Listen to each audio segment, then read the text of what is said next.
Hello and welcome to the 2019 FIA Certified Gran Turismo Championships. It is the top 16 superstars and we are focusing on the Central and South America's region this time out for the Nations Cup first to kick us off. My name is Tom Brooks. Alongside me is Jimmy Broadbent to guide you through the action. And Jimmy, boy, this is going to be very exciting. We've got a former world champion amongst our mix, a reigning world champion no less as well for that matter. We've got various different nationalities, some of which we've got to work out the flags for as well. And we've got lots of talent and different machinery up and down the field as well. This is going to be a cracker, isn't it? Yeah, Tom and I are displaying our knowledge for geography there, but always a fantastic region, the Central and South American region, so very much looking forward to getting into it. And with that, we'll move over to our standings. Yep, this is how it looks going into it then. So you can see Igor Fraga, the reigning Nations Cup champion, still top of the pile, proving that his form was certainly no fluke. The Brazilian driver, as you can see there, has a 11-point lead over Karma Quinn, the Chilean driver, in second position, ahead of Nicolo Rubilar, FT Nico R. You can see there in third place, all within touching distance inside the top three as well. Then we look a little bit further down. We've got Elite Didico 15 there in fourth place. He's on 4,660 points. Not too far behind him is the Peruvian driver Turismo Jara inside the top five. This is going to be a bit of an exciting one, this, Jimmy, because it's so tight at the top, especially inside the top 10. Really, more than anything, it's kind of all to play for here, isn't it? That's right, and of course it's odd to see Fraga up there as well, given how busy he's been of late. But definitely he's not safe up there. And of course the threat isn't just of the top 8 drivers. There are also 8 more from 9th to 16th. Of course, Hellfire there, someone we know from the last year's World Final.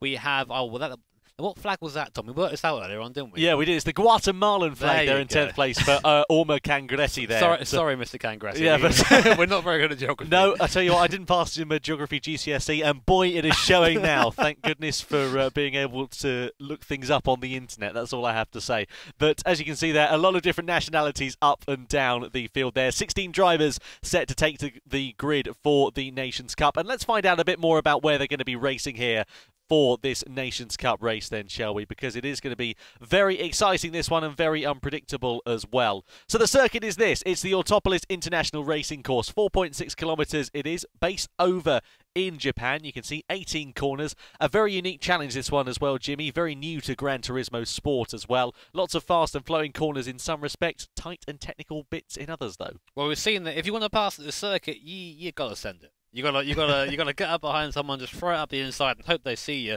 Especially in the cars we're going to be driving in the Group 2 cars today, and those cars are glued to the ground with downforce, and going through the fast-flowing stuff. Of course, dirty air is a thing, so it really has to be a very firm pass if you are going to make an overtake. Yep, certainly does. You can see the penalty line there on your screen as well. That's just coming out of the turn 10 hairpin right on to the back straight, and that is a crucial place to get a penalty, of course, because you leave yourself so susceptible to attack from the drivers from behind. So hopefully we won't see any penalties, but if we do, it could prove to be very crucial over the course of this race. Anyway, with that said then, let's focus and shift over onto qualifying, shall we?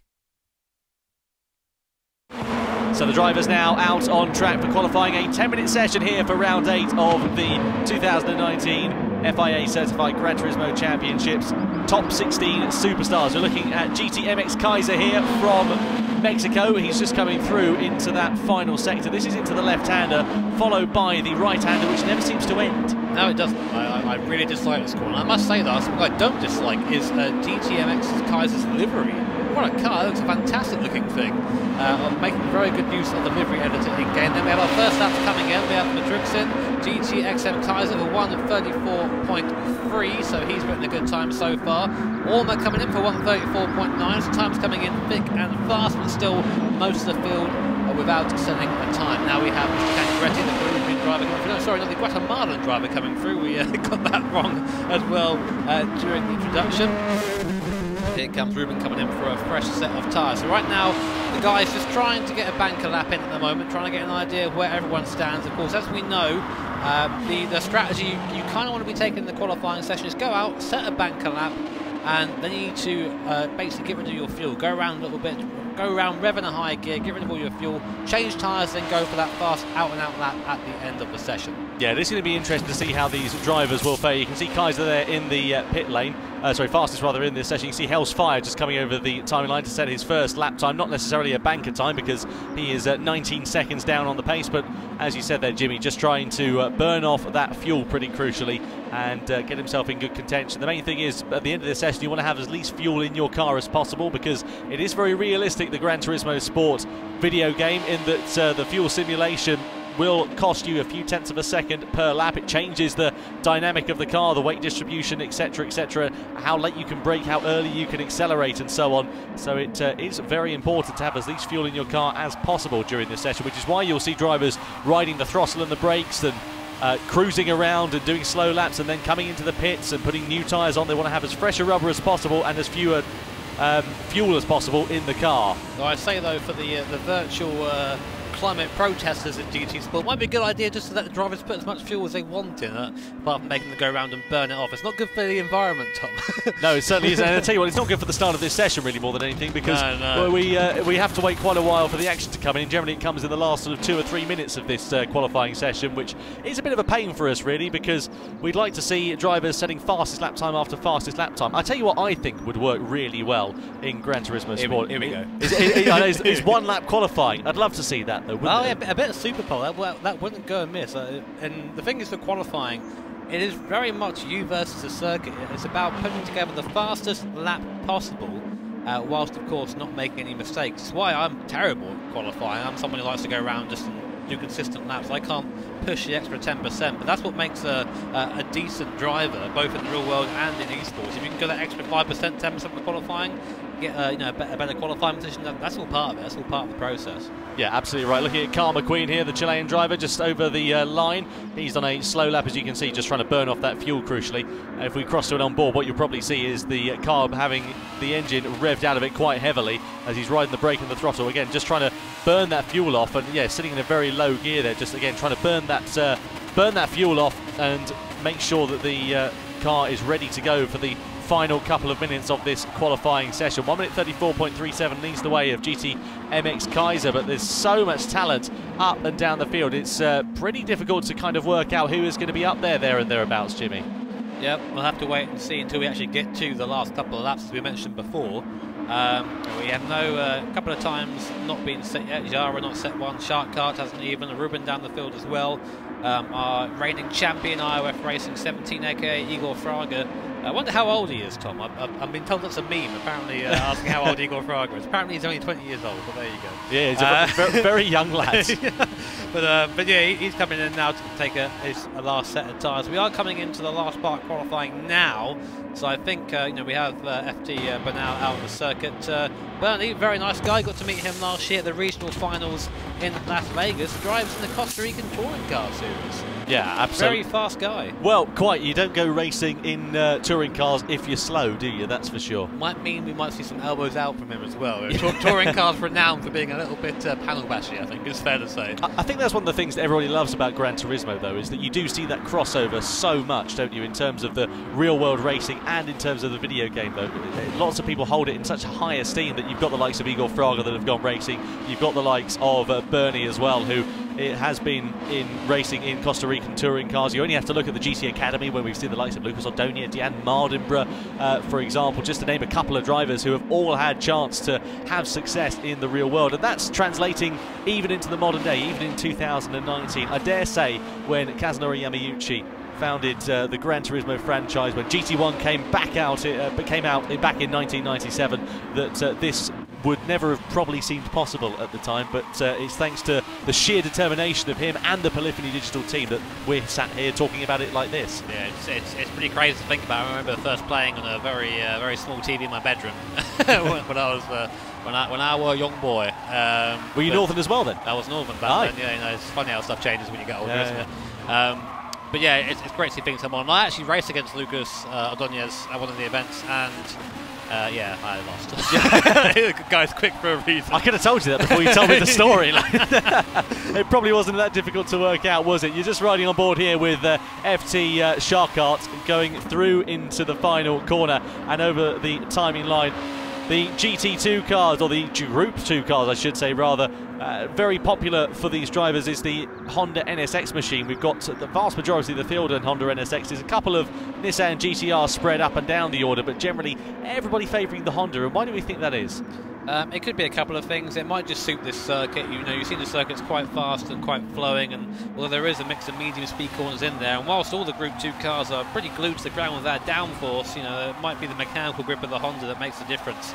Hellfire just moved up into 3rd place provisionally. We're on board now with Bernal, the Costa Rican touring car driver, coming through the last corner, attacking the right hander, really throwing it in and trying to make sure the car sticks there with that the downforce these Group 2 cars produce. Now coming to the start finish line. Will it be an improvement? It is an improvement. Wow. He goes up into provisional pole only just by 7,000ths of a second, but that is definitely not it just yet. He's the first person to complete qualifying. We still have 15 to go. Let's see what happens. Well, I tell you what, Jimmy, what we've seen so far in qualifying in the other regions is that what can happen more than anything is that you have the opportunity to be the last man to cross the line. And if you're the last man to cross the line, sometimes that can put you in the best stead possible. Being the first man to cross the line here for FT Bernal could prove to be a hindrance, and it has been so far, because GTMX Kaiser has come over the line and taken pole position away from the Costa Rican.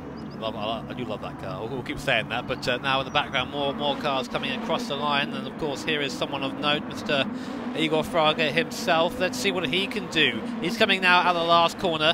We expect to see him go fairly high up. Where does he go? He goes fastest on a 1:33.3, so provisional pole there for Igor Fraga.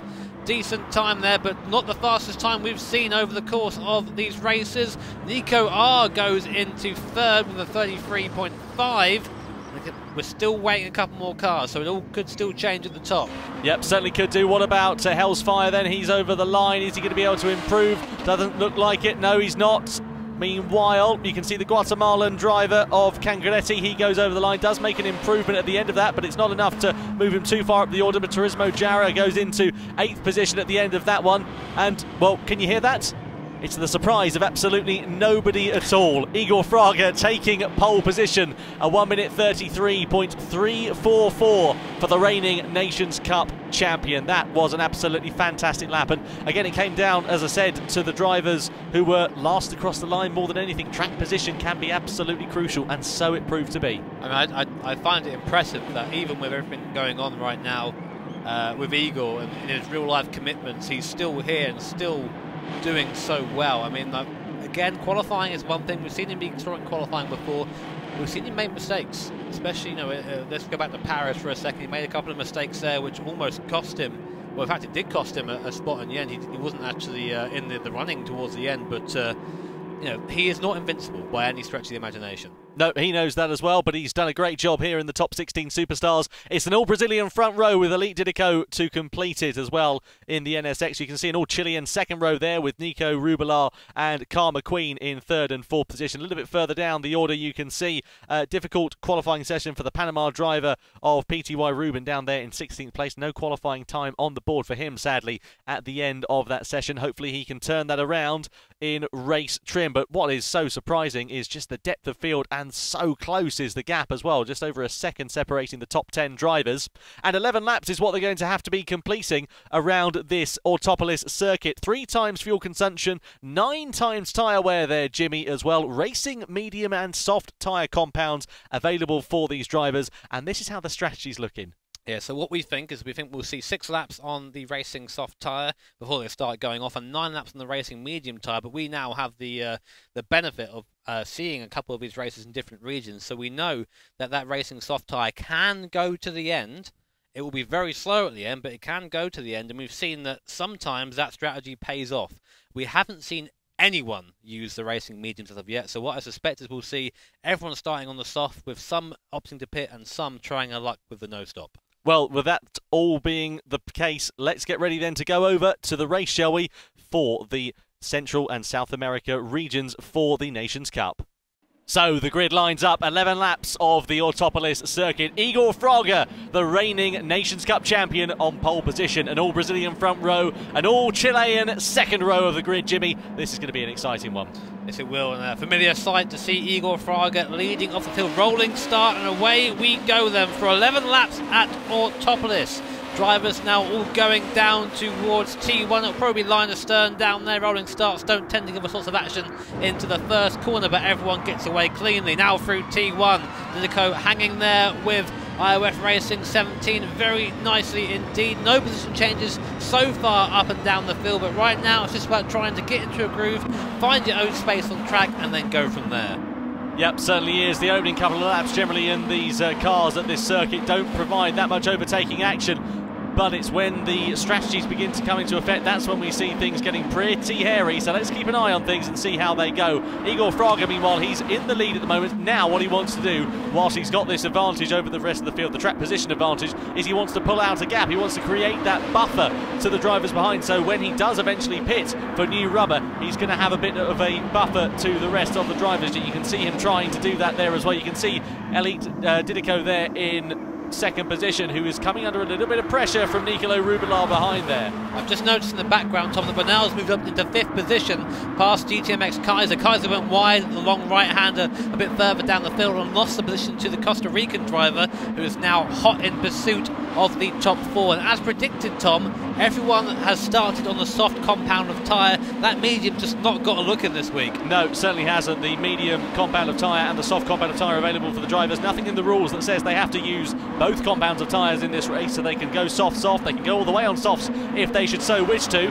That's a very risky strategy, that one, though, but it is an option and it is what they are able to do. So let's keep an eye on things and see what sort of strategies the drivers will go for. 6 laps is the maximum sort of operating window, as we know. We can see a bit of side-by-side action there a little bit further back, and we can see a penalty for Orma Cangretti as well as he goes tumbling down the order. You can see him just on the far right-hand corner in the background of your screen, so he goes from the top 10 to the back of the field. Meanwhile, Matrox there, the Chilean driver, under threat from Alex M X779. So Alex M there in the Nissan GTR, trying to uphold something for Nissan and for Japan, but it's not proving to be so good so far for them, because he's outside of the top 10. He's down in 12th position. Well, luckily for him, Honda's Japanese as well, Tom, so that is very true. They're fairly well represented. They're all right here, don't worry about that. Anyway, here's Turismo Jara now coming up to try and make a move on Kaiser there. I really must say I do very much like the livery on the Mexican's car, very patriotic, if I do say so myself. And now coming down to the double right hand. The first one is faster than the second. You throw the car in, let the car just drive out to the curb, and then you have to get it tucked in now as you very slowly start to scrub off the speed coming up the hill. It doesn't look slow, but this is why you slow down for this very difficult late apex right-hander. Very easy to understeer off there, and the front left tyre takes a hell of a beating through there, as it does here through this long right-hander. All I do when I talk about this corner is tell you how much I dislike it, Tom. Do you like any of them? I like this circuit in general. It's not that corner. It's very tricky to transition, especially to the fast left afterwards, and if you get that wrong, you find yourself under attack from the guys behind. So yeah, it's a bit tricky, that one. Look how much the field has already spread out after a couple of laps though there as well. All the gaps beginning to get a little bit more pronounced. However, crucially, Igor Fraga not running away with this one so far. About a second or so is what he's got in hand ahead of Elite Didico there in second position, but they're not able to lose him, and he's not able to lose them either. So this is going to be interesting to see how these drivers will be faring over the course of this one. As we said, about 6 laps, the maximum operating window for this softer compound tyre. You can see Elite Didico there getting all sorts of sideways coming out of the hairpin. So that's not going to be doing him any favours in terms of tyre life, and also in terms of keeping that gap at a constant to Igor Fraga. And you can see Igor there being a little bit liberal, I think, with the track limits. He was just doing a bit of grass tracking there, as he tries to just use as much of the track available to him as possible. I mean, just like in real life, if the stewards don't tell you off for it, the driver will do it. You know, they will get as much time as possible. You should have seen some of the racing series over the weekend that I was watching. There's some interesting track limits interpretations there, but we won't get into that too much anyway. Here is going back to Jara now. He's down in 7th position. A bit of a sandwich between himself, Kaiser, and Elite Henzo behind as well. Lots of battles going on up and down the circuit. Here comes Henzo, actually looking up the inside, not really an overtaking spot there, but it's not a bad idea to every now and then just show the nose, just say, hi, look at me, look in your mirrors, don't look forward, try and make a mistake. There is as much an opportunity to overtake through psychology than there is physically on circuit. So, again, coming through the last corner, it's Yara on your screen right now, Henzo behind. Apicito behind him, the Argentinian driver, all on the stern, using that draft, coming down to T1. Henzo won't quite be close enough for a move, I don't think. No, he's not. Has to tuck in behind and stays in 8th position. Yeah, all these guys, of course, generally in the Honda NSX machines, they're not necessarily that akin to close racing. And when you're in the dirty air, because these cars produce so much downforce, it does lend itself to understeer and oversteer and all sorts of things that you don't really want when you're following the car in front. That's why we said in the intro, you've got to send it when you get close to someone. Don't worry about following them too much. Get by as quick as you can and then give them your dirty air instead. Here's Nacho, 13th position right now. Not the best run for the Argentinian driver, looking to try and maybe gain a couple of positions inside the top 10 as ideally we want to be in these races. Of course, a bit of a one to forget so far. If we go back down and look at Cangretti, who's actually now 2 seconds off the back of the entire pack. But as you can see, as you know, a lot of NSXs in this field, we said that before. Honda NSX pretty much base field. Though saying that, he was a bit of a GTR sandwich there. So I think the 2 GTRs on the grid not running too well either. Let's go now to top of the field with Nico R. Yeah, riding on board with Nicolas Rubelar there as well, of course, winner of the first World Tour event in Paris earlier on this year. He's a man who knows his way around a racetrack and he knows how to keep the pressure on the driver in front of him, but he's not able to do anything to mount too much of a challenge on Elite Didiko at the moment, and he is going to be, as we said, in that dirty air. That front's going to be understeering wide. Look at how much steering lock he has to put in going through certain corners. He's just not able to get the purchase, and he goes and dives into the pit lane. He writes it off as a bad job. He comes into the pit and does that very, very quickly, just avoids hitting the wall too much there, and he's going to put a new set of soft boots on his car. So that will be the one stop there for Nico R. Also going to go for the undercut to try and get past anyone else who's going to be trying the same strategy. Now we want to look forward to what Didiko and what IRF Racing are going to be doing out there. Are they going to put it in the next lap, or are they going to go and try and go for the no stop like we have seen so far across other races? So here is Didiko. I notice he's running a centre helmet. There you go, you can see it in his car. So if he does sit close enough to his friend in front, I'm sure it will be, if you no longer go for a gap, you're no longer a racing driver, though. I can't say I agree with that mentality too much. I don't think Ayrton Senna particularly agree with that mentality after the interview, let's be honest. Yeah, ask what Prost thought of that. Yeah, exactly. Quite. Yeah, absolutely. Well, we're looking at Elite Didiko here there as well. Fantastic livery on that car, I've got to be said as well. The black and red combination works really, really well in my opinion, and the way it's designed is just superb. Coming down though in towards that fast right-hander, it looks very tight that corner from an onboard sort of view, but you can carry so much more speed through there than you might imagine. Yeah, it's again with the downforce, you can really just throw the car in, it will stick, it will probably understeer before doing anything else, so just a matter of finding where the limit is there. So behind Didiko, McQueen is starting to close in a bit actually. I've noticed the gap been coming down actually. So he's now only within about a second of Didiko in front. He might be a real contender. Now what will Igor Fraga do? Fraga peels into the pit lane, so okay, so he's going to go for the one stop. Will Didiko do the same? Let's have a keep an eye on it. Yes, he will. Yep, he absolutely will, as will Carl McQueen. So the top 3 drivers into the pits. Bernal into the pits there as well. Everybody into the pits. The top 5, 6, 7, 8 drivers. All that means is Orma Esposito takes over at the front, does the Argentinian driver, and PTY Ruben from Panama as well, now up into 2nd position. Out of the pit lane they come, and Igor Fraga, despite that pit stop from the lead, goes into 3rd position. Crucially though, the drivers behind there, Jimmy, they've got a bit of traffic in the form now of Nicolo Rubelar as well. Well, Rubelar, that's his stop. He's made up that time now, so he's now right on the back of Igor Fraga. That worked out perfectly for the Chilean driver, and most importantly, you mentioned traffic. In front of Igor Fraga right now is Ruben there in 2nd position, and he's going slower right now than Igor Fraga. He's on a worn soft tyre, so he'll just be in the way of our Nations Cup champion from 2018. That'll be the perfect opportunity for Nico R to pounce. Yeah, certainly will be. Will Nico be able to do anything though? Let's not forget, of course, his tyres are warmer. They've got a little bit more life that's been taken out of them. However, they are a very, very good combination on that car, and it could prove to be something that really will help him. Whilst Igor Fraga sets about getting his tyres up to temperature. Down the back straight we go. We've got PTY Ruben in front. Could be a bit of a saving grace here for Igor as well. If he can get himself ahead of PTY Ruben at a crucial point where Nicolo Rubelar is not able to do that, then it might just hold up the Chilean driver a little bit, but he's getting held up here. This is not what Igor Fraga needs. Is he going to allow an opportunity for Nicolo Rubelar to find his way through? Oh, very close indeed as PTY Ruben goes wide. He doesn't hold them up too much, they don't lose too much time, but Nicolo Rubelar, he had an opportunity to try and take advantage as Elite Didico also gets the better of the Panama driver, but he wasn't able to do so. Was Nicolo Rubelar there in third position, and now he's got to try and do it with Igor Fraga having gotten his tyres up to temperature now. Well, his exit there, Nico R coming up the last corner, was pretty poor, so I think Fraga can breathe easy for a second, but Nico R had to make that move there. He had to make that move whilst he could. I think Ruben might be trying for the no stop right now, but it's not going to be working in this field where everyone has opted to go for the stop, so he'll probably just fall down the order as the race goes on. But now again, Fraga has essentially a clear track ahead of him, with the exception of Omar Esposito, which we see, well, you don't quite see him on your screen right now, but he's about 4 seconds ahead of the Brazilian driver. And then we might get into a similar situation where Esposito would held up IOF Racing, held up Fraga, and maybe back him back into Nico R and Didico. Well, riding on board with Didico here now as well, coming down in towards that hairpin, one of the only overtaking opportunities on this lap. And will Didico be able to do anything? We know how competitive he can be. Qualified, of course, on the front row of the grid, so has good one-lap pace over Nicolo Rubelar, but does he have the race pace over the Chilean driver as well? Through the right-hander we go.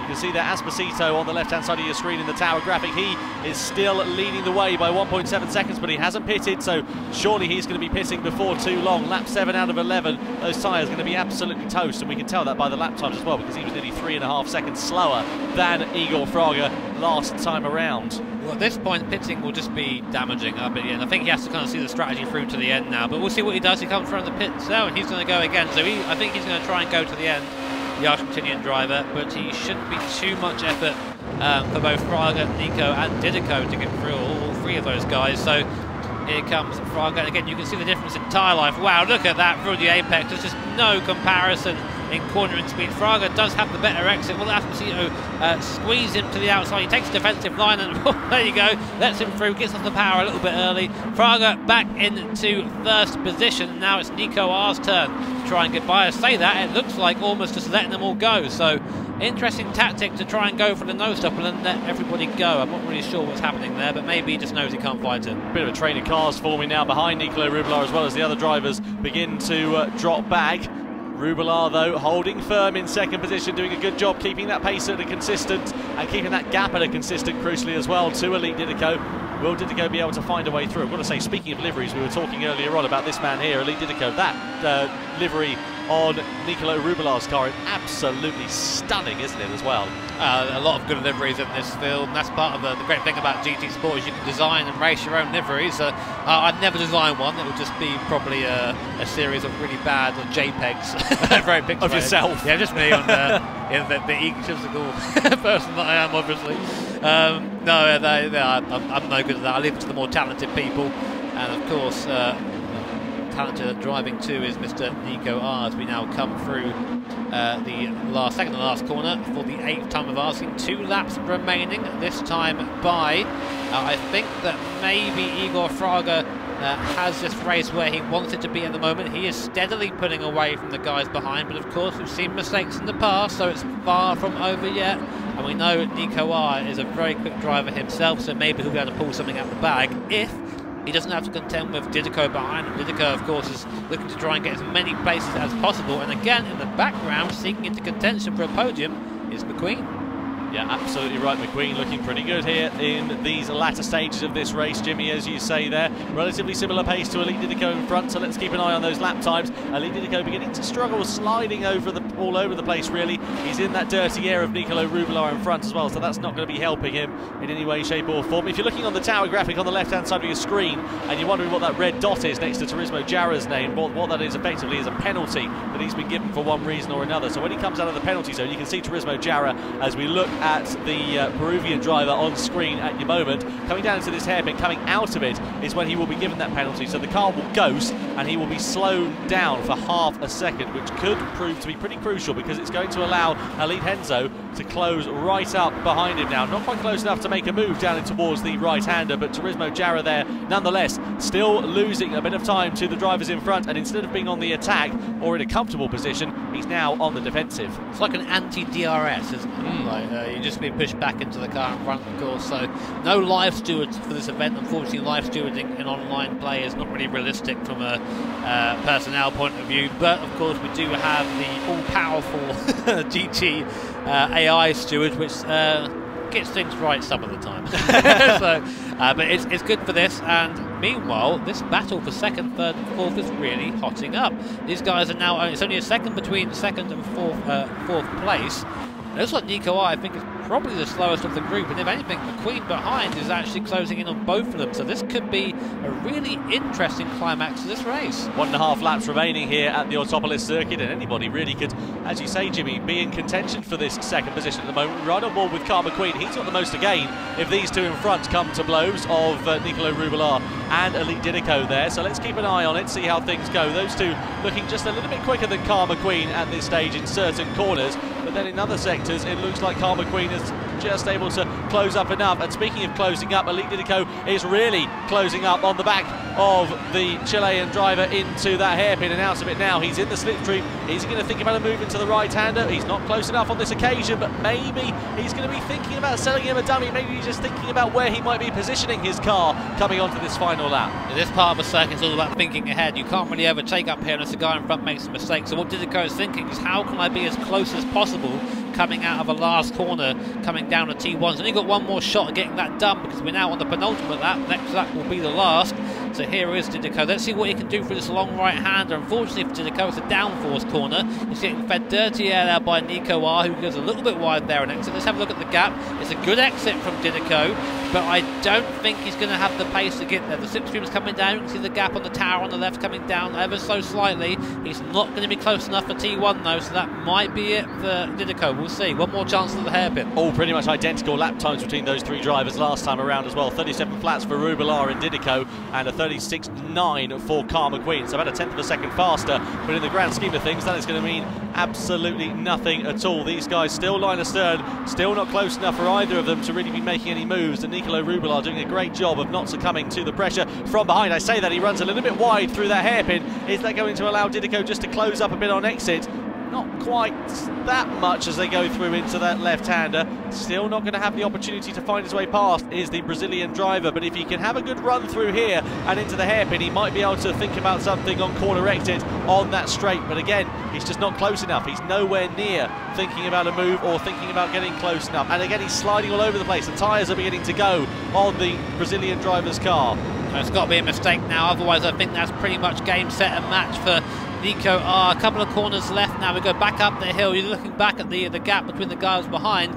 But of course, while that's happening, IOF Racing, Igor Fraga, what can we say? As you said at the start of the race, we weren't very surprised to see him take pole position, and I must say I'm not very surprised to see him come away from this one as the victor. So Igor Fraga comes round the last corner and he'll take the victory here at round 8 at Autopolis in the Nations Cup Series. A fantastic win by our reigning Nations Cup champion, and it's Nico R who will come home second from Didico, who holds off McQueen in 4th position. Brilliant stuff, great stuff with the Costa Rican driver of Bernal there in 5th place, a top 5 result for him. GTMX Kaiser is in the top 6. Elite Henzo does get the better of his fellow countryman Hell's Fire in 7th position. Turismo Jara, well, he had that penalty as we saw in the late stages of that one, but he still manages to get a top 10 finish, and you can see there PCY Ruben, the Panama driver, inside the top 10 there as well. The final drivers coming over the timing line, and then Matrox there in the Repsol liveried car coming through the final couple of corners.